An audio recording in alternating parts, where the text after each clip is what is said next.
Welcome to English Audiobook Hub.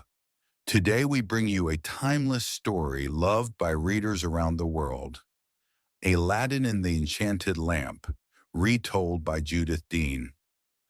This magical tale follows a poor but kind young boy whose life changes forever when he discovers a mysterious lamp with extraordinary power. Through adventure, danger, and wonder, Aladdin learns that true strength does not come from magic alone, but from courage, honesty, and wise choices.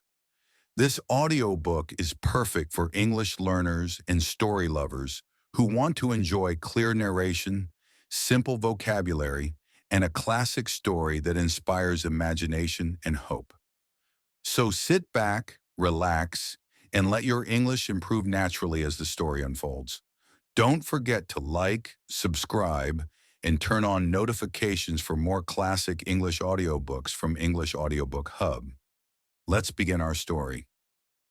Chapter 1: Help from a Rich Man. Many years ago, in a city in Arabia, there was a boy called Aladdin. He lived with his mother in a little house near the market, and they were very poor. Aladdin's mother worked all day and sometimes half the night, but Aladdin never helped her. He was a lazy boy, and he did not like to work. He only wanted to play all the time.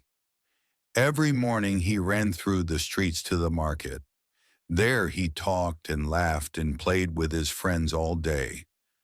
Then in the evening he went home for his dinner, and every night his mother said to him, "Oh, Aladdin, Aladdin, you are a lazy boy, a good-for-nothing. When are you going to do some work, my son?" But Aladdin never listened to his mother. One day in the market there was an old man in a long black coat. Aladdin did not see him, but the old man watched Aladdin very carefully. After some minutes he went up to an orange seller and asked, "That boy in the green coat, who is he?" "Aladdin, son of Mustafa," was the answer. The old man moved away. "Yes," he said quietly. "Yes, that is the boy, the right name, and the right father." Then he called out to Aladdin, "Boy, come here for a minute. Is your name Aladdin?" "Aladdin, son of Mustafa?" Aladdin left his friends and came to the old man. "Yes," he said, "I am Aladdin, son of Mustafa. But my father is dead. He died 5 years ago." "Dead," said the old man. "Oh, no." He put his face in his hands and began to cry. "Why are you crying?" asked Aladdin. "Did you know my father?" The old man looked up. "Mustafa was my brother," he said. "I wanted to see him again, and now you tell me he is dead. Oh, this is not a happy day for me." Then he put his hand on Aladdin's arm. "But here is my brother's son, and I can see Mustafa in your face, my boy." "Aladdin, I am your uncle, Abanazar." "My uncle?" said Aladdin. He was very surprised. "Did my father have a brother? I didn't know that." "I went away before you were born, my boy," said the old man. "Look." He took 10 pieces of gold out of his bag and put them into Aladdin's hands. "Go home to your mother and give this money to her. Tell her about me and say this: her husband's brother wants to meet her, and he is going to visit her tomorrow." 10 pieces of gold is a lot of money, and Aladdin was very happy. He ran home quickly and gave this gold to his mother. At first she was afraid. "Where did you get this, Aladdin? Did you find it? It isn't our money. You must give it back." "But it is our money, mother," said Aladdin. "My uncle, my father's brother, gave the money to us. Uncle Abanazar is coming to visit us tomorrow." "Who? You don't have an Uncle Abanazar." "But he knows my name and my father's name," Aladdin said. "And he gave 10 pieces of gold to me. He's very nice. You must make a good dinner for him." The next day Abanazar arrived at Aladdin's house. "My sister," he said and smiled. My dead brother's wife. I am happy to find you and Aladdin. Sit down, Abanazar. We're happy to see you in our poor home, Aladdin's mother said. She put meat, rice, and fruit on the table. But I don't understand. Why did my husband never speak about you? I'm sorry, my sister. When we were young, my brother and I were not friends for many years. Then I went away to a far country. I am an old man now and wanted to see my brother again and take his hand. But that is dead, and I cannot speak to him or say goodbye to him now. Abanazar had tears in his eyes, and Aladdin's mother began to cry too. But I am home again now, the old man said, and I can help my brother's wife and his son. Abanazar had tears in his eyes, because I am a rich man. He looked at Aladdin. Aladdin, my boy, what work do you do? Aladdin did not answer, and his face was red. Oh, don't ask Aladdin questions about work, his mother said. He never works. He plays with his friends all day and only comes home when he's hungry. Well, my boy, tomorrow we must get a new coat for you. Then we can talk about work. Would you like to have a shop in the market, perhaps? Aladdin smiled. A shop, he thought, and me, a rich market seller. Why not? Chapter 2, A Walk to Nowhere. Early the next morning, Abanazar arrived at Aladdin's house, and then he and Aladdin walked to the market. First of all, we must look at coats, Abanazar said.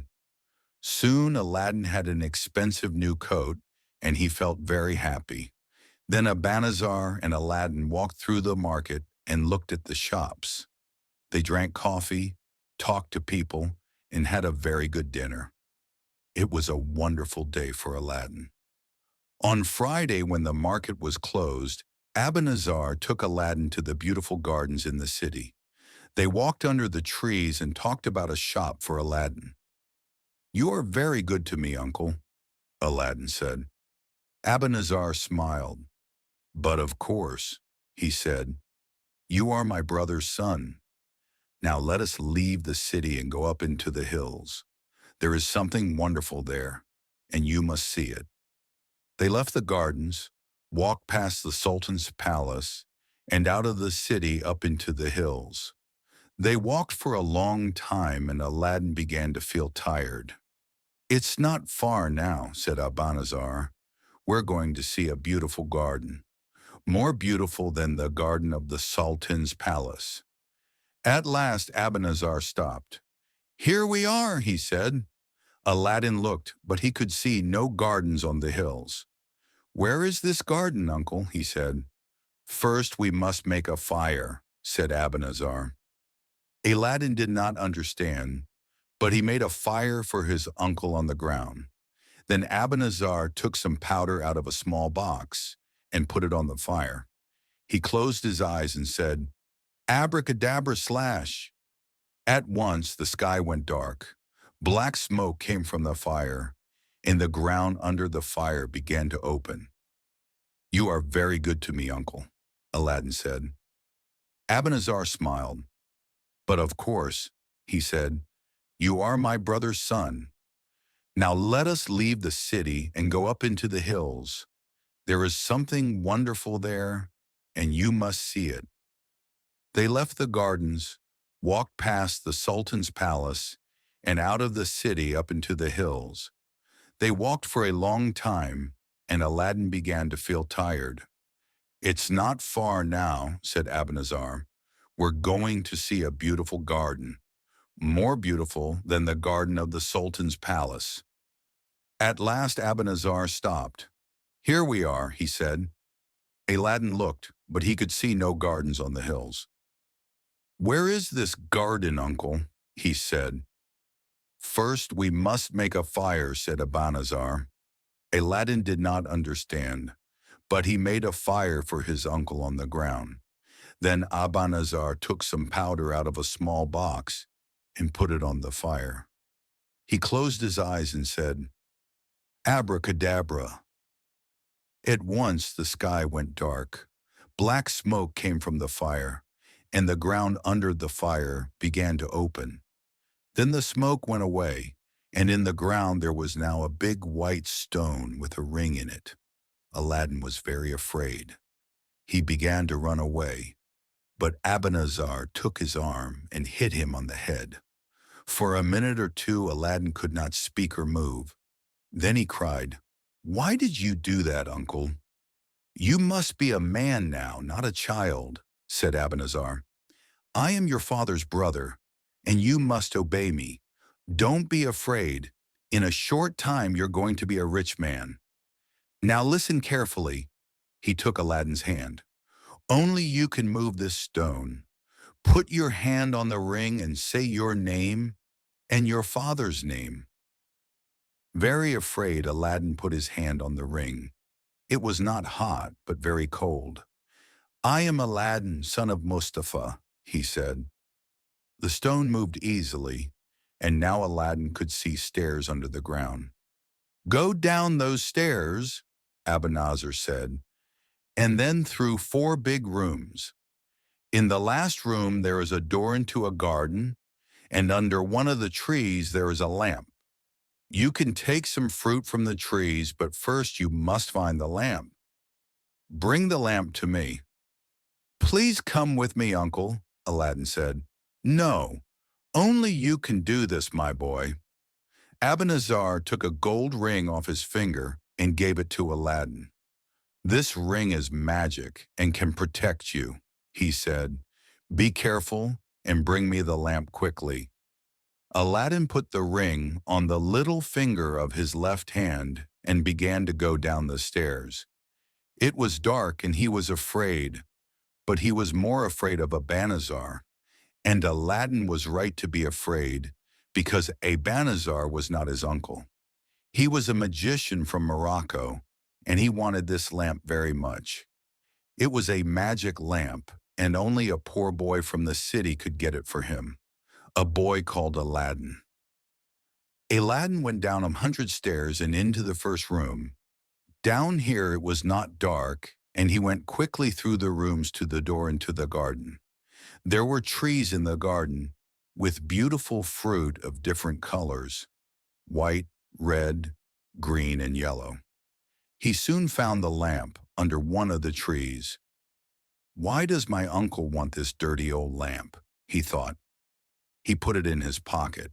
Then he began to take fruit from the trees and to put it in every pocket of his coat. After that, he went back to the stairs and began to go up. Soon he could see Abanazar in the blue sky.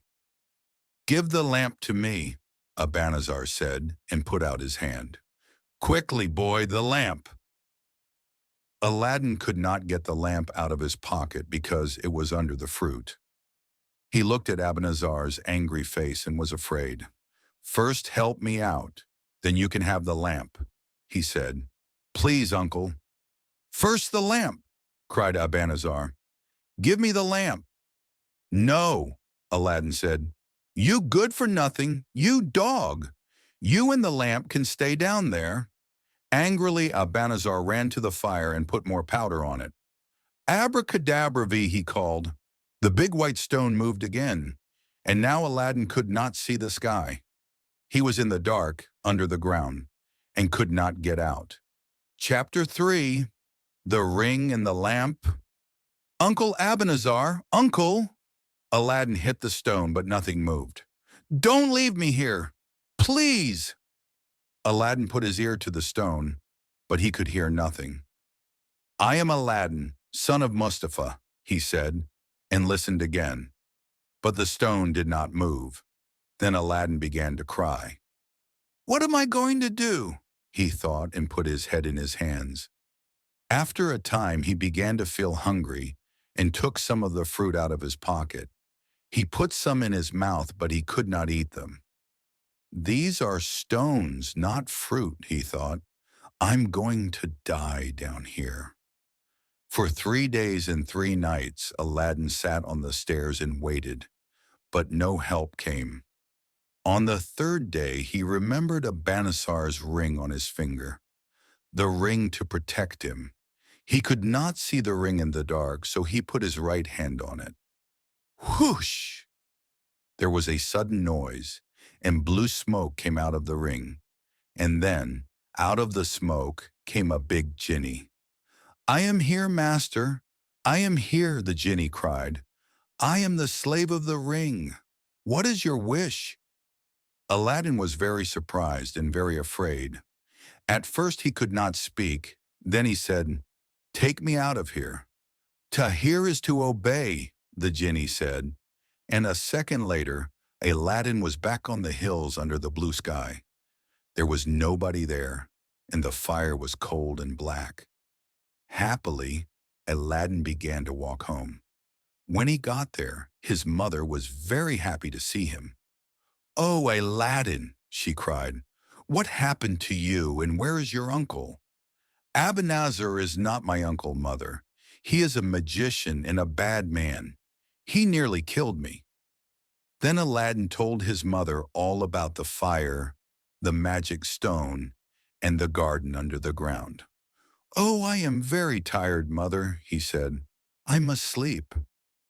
Aladdin closed his eyes and slept for many hours. The next morning he opened his eyes and said, "Mother, I'm hungry." "My son, I'm sorry," she said. "We have no rice or meat in the house. We have nothing. I must sell your new coat and get some rice with the money." Then Aladdin remembered the lamp from the garden. "Wait a minute, mother," he said. "Take this lamp and sell that first." "That dirty old thing?" Aladdin's mother said. "I must clean it first." She began to rub it, and whoosh! Noise, fire, and red smoke came from the lamp, and out of the smoke came a very big genie. "I am the slave of the lamp," cried the genie. "What is your wish, mistress?" Aladdin's mother was afraid and could not speak, but Aladdin said, "Bring rice and meat to us. We are hungry." The genie went away and came back in a second with rice, meat, bread, and fruit on 12 gold plates. He put the plates in front of them and went away. Aladdin and his mother ate and ate. Then Aladdin took one of the plates to the market and sold it for 2 pieces of gold. Every day after that, Aladdin rubbed the lamp. And when the genie came, Aladdin said, "Bring us rice and meat." And every day he sold the gold plates. Soon Aladdin and his mother were rich. Chapter 4. Aladdin's Love. 5 years later, Aladdin had a shop in the market, and 3 market sellers worked for him. The sellers liked Aladdin because he was good to them. The market children liked Aladdin too, because he gave them money when he walked past. Everybody liked Aladdin. Aladdin's mother never called her son a good-for-nothing now. They had a nice house near the gardens, and she had many beautiful things. But only Aladdin and his mother knew about the magic lamp and the genie. One day Aladdin heard a noise in the street and stopped to listen. "The Sultan's daughter is coming," he heard. "Princess Badr al-Budur is coming." 6 slaves carried the princess through the streets in a litter, and the people stopped to watch. "Princess, Princess Badr al-Budur," they called. Aladdin watched when the litter came past him, and he saw the princess's face.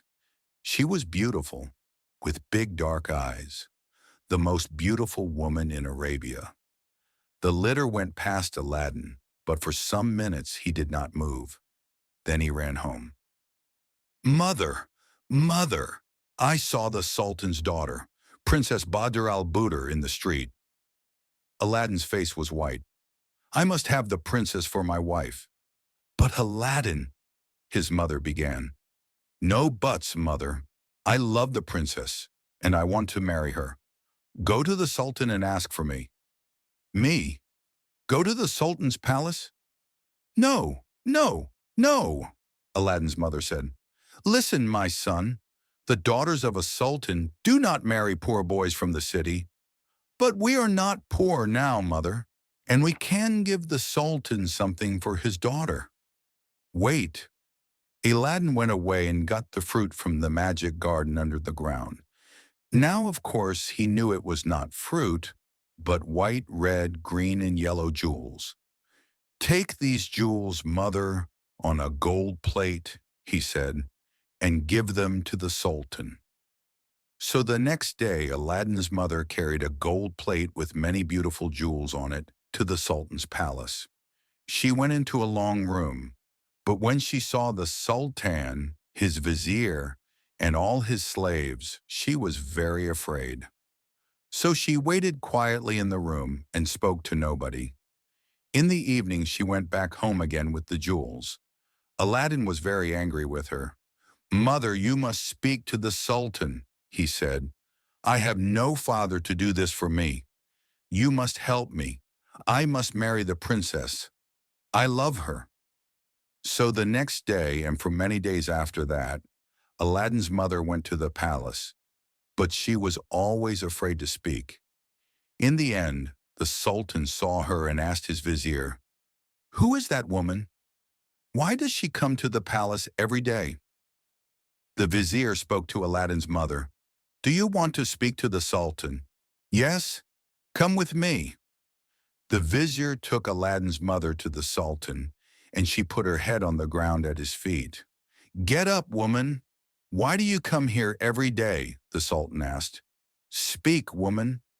"Your Majesty," Aladdin's mother said quietly, "I have a son, a good young man. He is called Aladdin. He loves your daughter, Princess Badr al-Budur. He cannot sleep or eat because of her.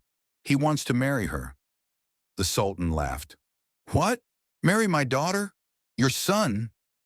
Your Majesty, these jewels are for you, from my son Aladdin." And Aladdin's mother put the gold plate with the jewels in front of the sultan's feet. Everybody looked at the jewels, and the long room was suddenly very quiet. Then the sultan spoke. "These are very beautiful jewels," he said. "No man in Arabia has jewels more wonderful than these. Your son is a rich man, a good husband for my daughter." The vizier did not like to hear this, because he wanted the princess to marry his son. "Your Majesty," he said quietly in the sultan's ear, "my son is a rich man too. Give him 3 months, and he can find better jewels than these." "Very well," said the sultan. And to Aladdin's mother he said, "Your son must wait for 3 months, and then perhaps he can marry my daughter." Aladdin's mother went home to tell Aladdin, and the vizier went away to speak to his son. And every day for 2 months the vizier's son came to the sultan and gave him gold and jewels and many beautiful things.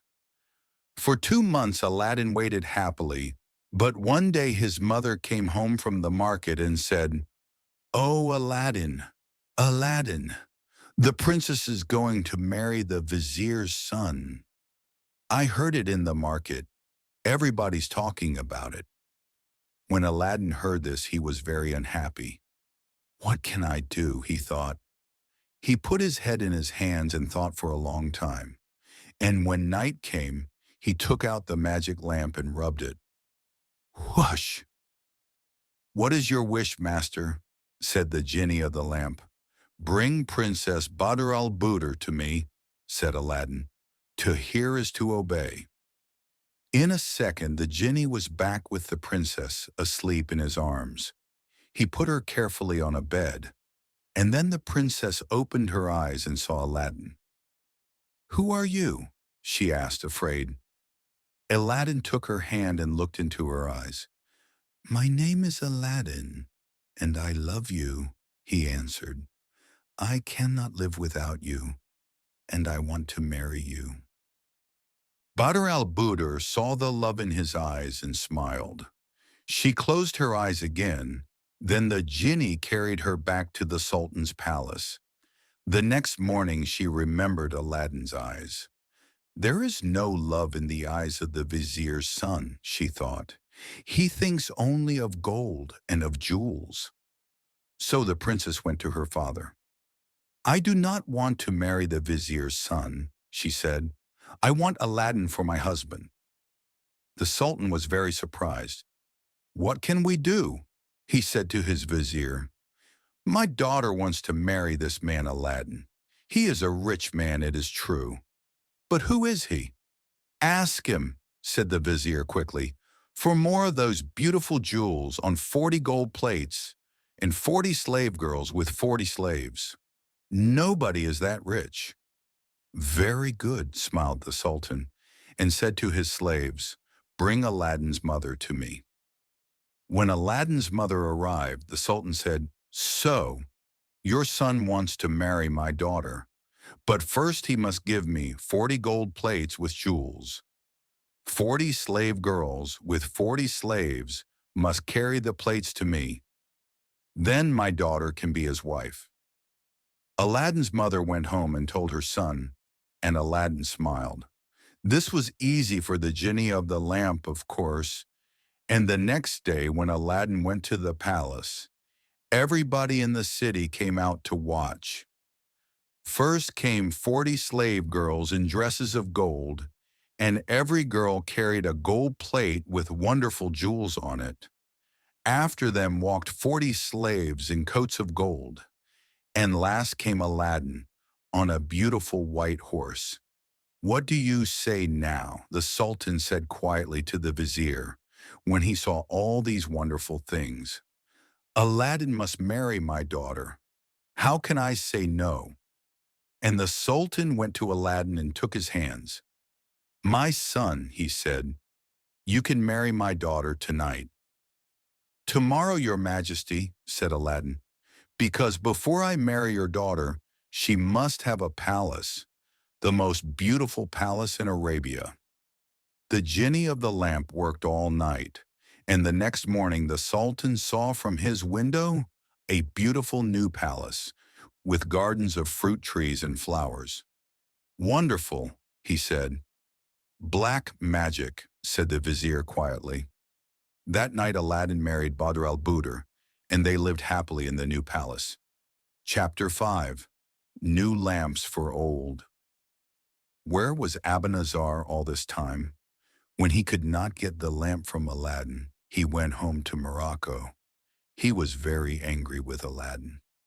But the boy is dead now, he thought, and perhaps next year I can go back and get the lamp. One day he got out his 7 black stones. These stones were magic, and when he put them in water, the water could tell him many things. Soon he could see the magic lamp in the water, but it was not under the white stone in the Arabian hills. It was in a palace. How did this happen? Said Abanazar. I must go back to Arabia and find this palace. After some months he arrived again in the city in Arabia. Soon he saw the new palace and asked a man in the street, who lives there?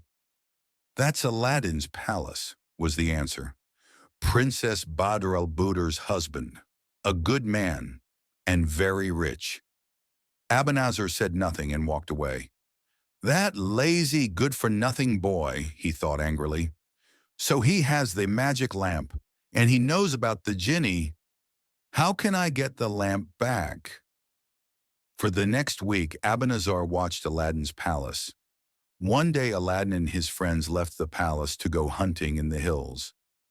Good, Abanazar thought. Now I can get the lamp. After Aladdin left, Princess Badr al-Budur went into the palace gardens. She sat under a tree and looked at the flowers. Then she heard a noise in the street and called her slave girl, Fawzia. What's the matter? Who's making that noise? She asked. Fawzia, go and look in the street. When Fawzia came back, she had a smile on her face. Mistress, she said, the children in the street are laughing at an old man. He's selling lamps, but not for money. New lamps for old, he cries. Give me an old lamp, and you can have a new lamp. So everybody's getting new lamps. Badr al-Budur laughed. Do we have an old lamp for him? Yes, my husband's old lamp. Go and get it.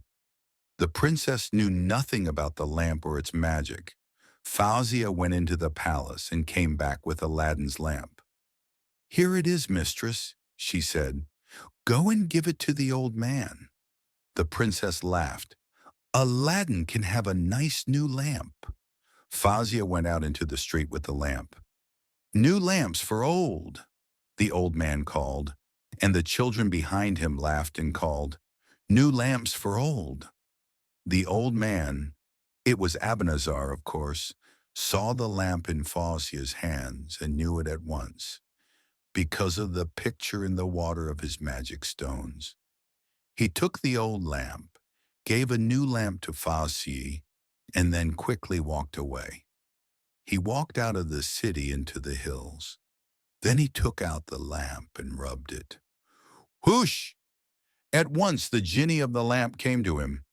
I am here, master, he said. What is your wish? Carry Aladdin's palace, the princess, and me back to Morocco at once, Abanazar said. The Sultan can kill Aladdin for me. To hear is to obey. In a second, Abanazar, the palace, the gardens, and the princess were in Morocco, and in front of the Sultan's palace there was now only a little red smoke. Chapter 6. There and Back Again. In the evening, Aladdin and his friends finished hunting and began to go home. Suddenly a friend said, Aladdin, look! The Sultan's men are coming, with swords in their hands. What do they want? I don't know, Aladdin answered. When the Sultan's men arrived, they said, Aladdin, we must take you to the Sultan. He's very angry. Why? Asked Aladdin, but the men could not tell him. In his palace, the Sultan took Aladdin to a window. Where is your palace? He cried angrily.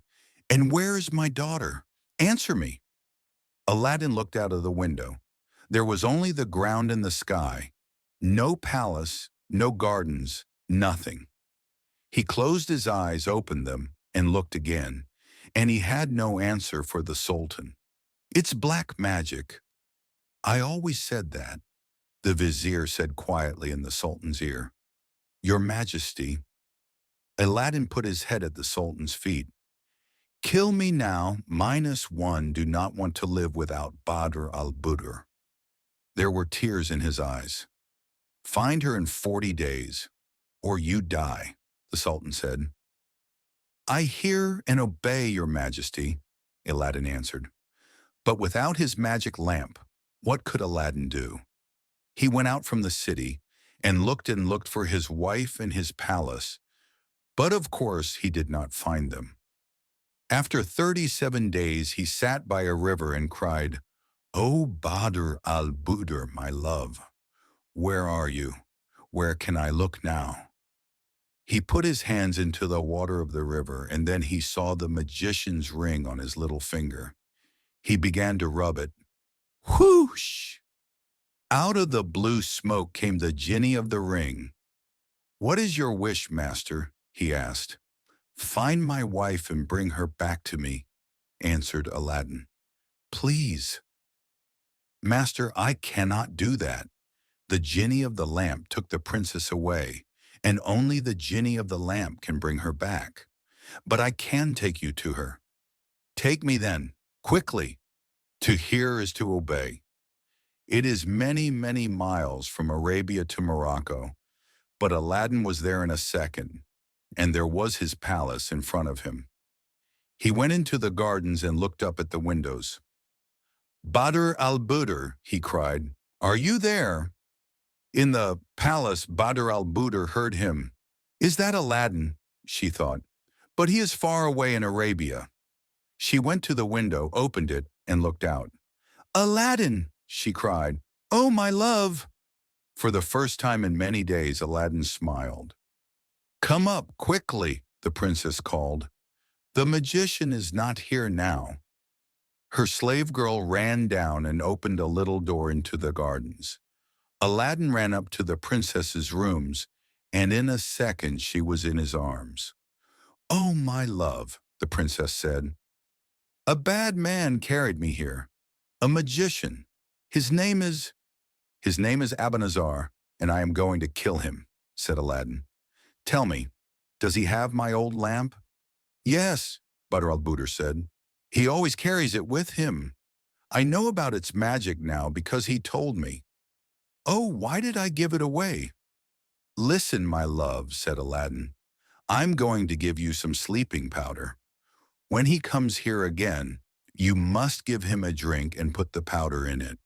When he is asleep, I can kill him. Don't be afraid. I'm going to take you home very soon. Now for some good magic."